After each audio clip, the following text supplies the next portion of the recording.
What's up everyone, it's DV. So I reached 1 billion. I already reached 1 billion. I'm going to show you the process in which I reached 1 billion. And I'm going to break it down for you in step by step now. So of course I did this over a span of time. Last time I did like an hour video for this. But you know what's great is the last like stretch. I think I made like over 600 million or 700 million in a day. And that was like during the weekend. During the day that I was actually streaming. So you're going to see a part where I actually crop out some of my stream. Because as you know, I don't really do face reveals on YouTube, but I do on Twitch. And I have multiple reasons for that for YouTube, but Twitch is a different case. I like to show my face because it's more of a personal thing, because videos just start looking a little dated, and it's hard because a lot of my videos are actually recorded in different stages or times, or you know, like I might record part of a video one day and another day, so it doesn't really work out with face cams. That's why I don't really like doing that, because it just kind of looks weird. And that's why I don't really use face cam on YouTube, but I do on Twitch. So let's go ahead and get to this. So the first things first. So the whole point of this video is to show you my process of reaching, I think, so I was at about 300 million or 200 million, I think, prior to this, and I will tell you all the steps that I got to it. One thing you're going to notice is that I do start at about, I think I started either at like 300 million or 400 million. I can't remember. I think it was like 300 million. And the way I got that money was through a lot of trades, obviously. The main trade there was through some Starfruit Seeds. So if you remember, I think I spent like 220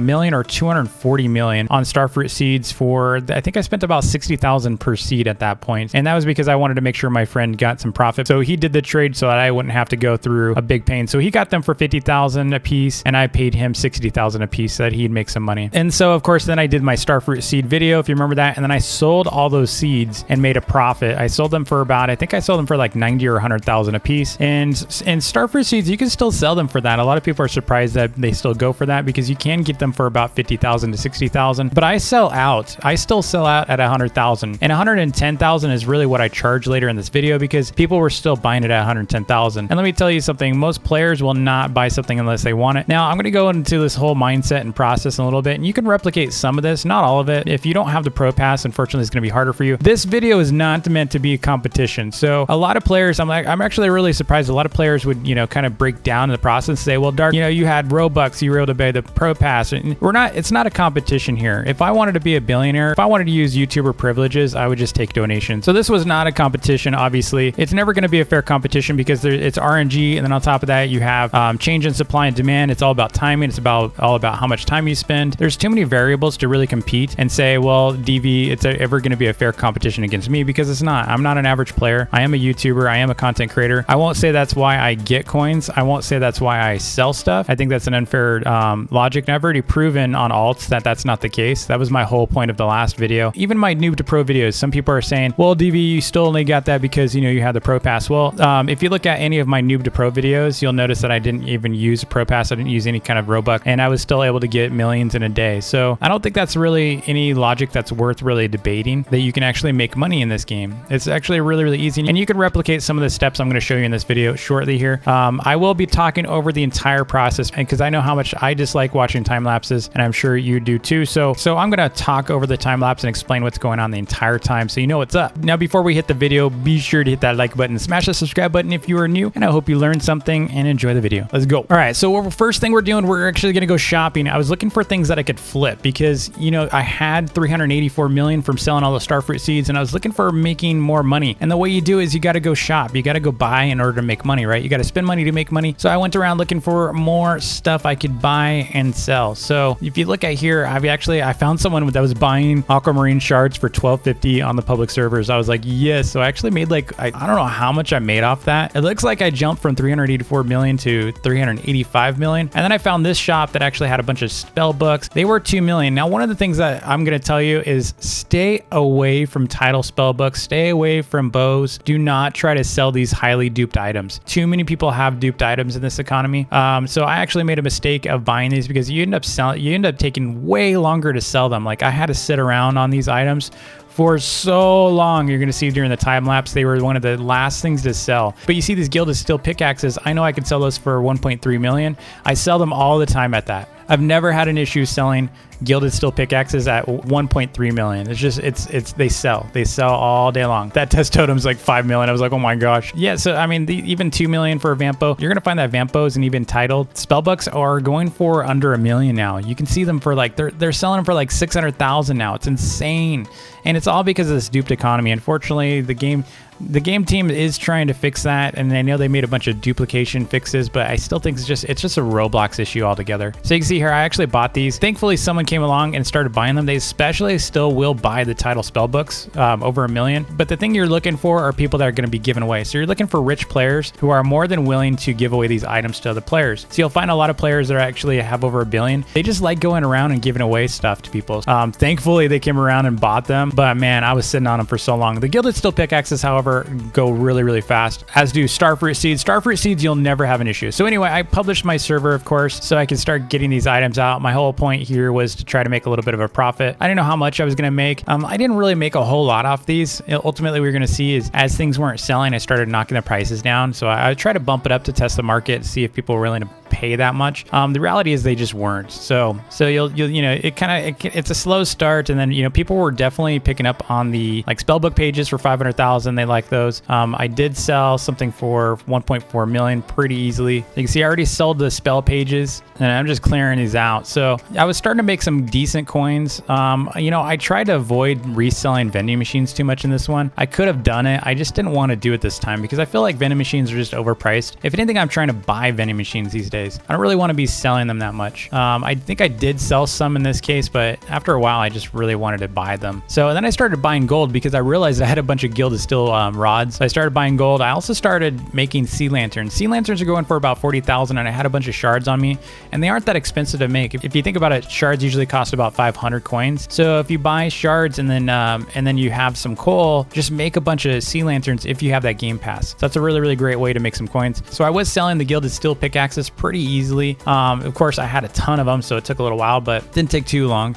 And then, you know, one of the things that was the hardest to sell were those blueprints. What you're going to find is most blueprints these days, I mean, because they were duped so hard, these days they're going for like 2 million. So to sell these blueprints was a struggle. It was a struggle. It was like a trickle coming in. But you can see here, people were definitely still buying the titles. And then I had to reduce the price. And I think I reduced stuff so low at some point that I barely made any coins off of them because they weren't moving. So I started bringing them down to the point of what my cost was, which was okay with me. At some point, you just got to cut your losses. So if you over invested in something, so a lot of people I'm talking with, they're like, Dark, I paid 10 million for my Vampos, you know, I can't sell them. It's like, well, good luck selling them now. So now you got to go and cut your losses and sell them for $1 million if you can. And then I met Puny Sneaky Ninja. One of the things he mentioned is he had a ton of Starfruit Seeds, because Starfruit Seeds are a really, really great way for you to make some money in the game. So what you need to do is, if you have enough money, and so at this point I think I had 420, I think I had 420 or 480 million after this. We'll see in a second here. 430 million at the end of this. And so I decided to go ahead and see if I could make a deal with Puny Sneaky Ninja, because he did have over 15,000 Starfruit Seeds. And I'm like, you know, maybe I can buy 10,000 off of him. So what I did was I offered to buy his seeds from him for what my coin balance was. He typically sells to people at 20,000 a seed. That's really, really low. I'm thinking, you know, obviously I've got to do fair trades. I don't want to start asking for 20,000 per seed, because at some point that's just ridiculous. That's way too low. So I told him, instead of the 20,000 that he typically sells them at, let's go ahead and do 50,000. And then he said, you know what? No, I want to give you a discount, because if you're going to bulk buy from me, you know, I'll give them to you for 30. I think he said 30 or 35,000. So I said, no, let's go ahead and make it an even 10,000 for 430 million, which would make it 43,000 per seed. So this is an obvious way for me to make a really fast profit. And if you do the math on here, if I sold 10,000 seeds at 110,000 afterwards, I'm already a billionaire. So that's essentially the process I took. I did overprice it at first to 110,000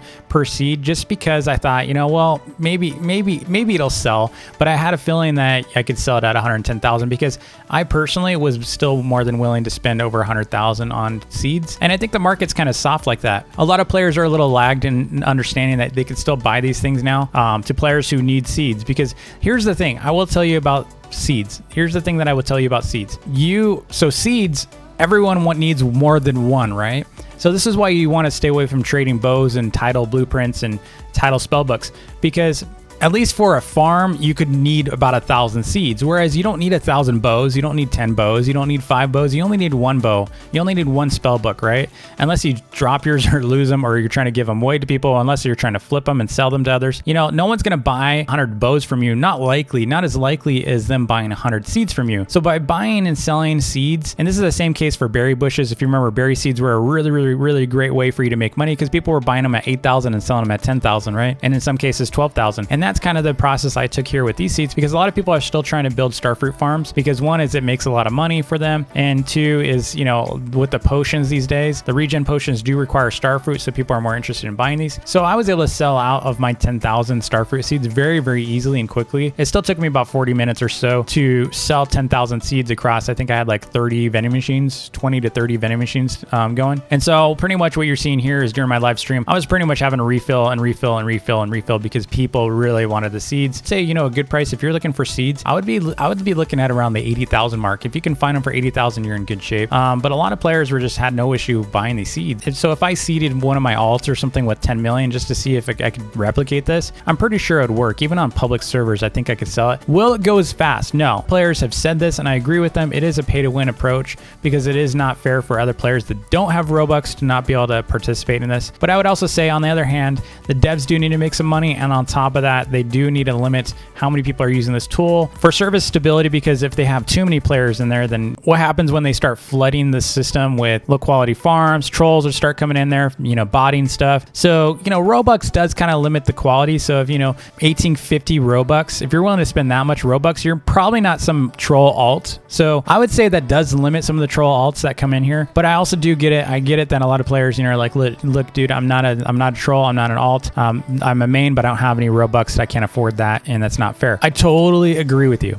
I 100% agree with you. Unfortunately, there's just no other way for him to do this right now. And, you know, as a YouTuber, of course, I'm going to take the approach of using the Pro Pass because it makes logical sense. I can easily sell these items. Why would I go the hardest route? If I wanted to go the hardest route of ever making coins, I pretty much would just say, okay, I can never trade with anyone ever. And that's not a fair approach, right? If you really wanted to get down to like DV, that's not fair. Well, okay, let's go to the hardest approach. And let's say I have to be on mobile. I have to be on a really low end device. You know, how far do we need to go with that? So I'm pretty happy with reaching 1 billion. So this ends the Noob to Pro series that I was working on, recovering from giving away. I think what did I start at? Was that like 4 billion, I think, or 5 billion? Could I sell this stuff again without being a YouTuber? I already proved that in some 220 million Noob to Pro video. I think the key here is everything revolves around this baby, right? Everything revolves around being able to publish your island. That is the way you're going to do that stuff 10 times. I would say it's 10 times faster. I used to think it was like not as fast, but it is 10 times faster to publish your island because the randomize button, it will give you traffic and buyers no matter who you are. And a lot of my friends who have Pro Pass will publish islands and they're already billionaires. So, and they're not YouTubers.